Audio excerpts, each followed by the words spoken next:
Tumakas na tayo, takasan na natin ang mundo. Magtago papalayo sa mas tahimik at payapang mundo. Umubulong ang hanging amihan at huni ng ibon. Dumudulog at tinatawag na tayo ng bundok.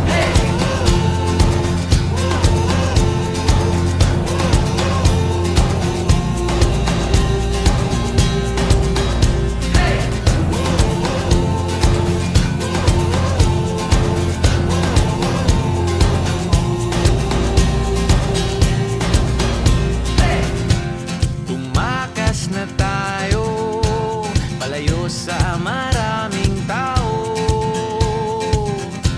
Tumiwalay at magtago sa maingay at malabong mundo.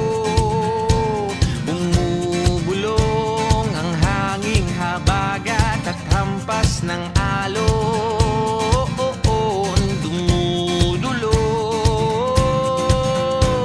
at niyayakag na tayo ng karagatan.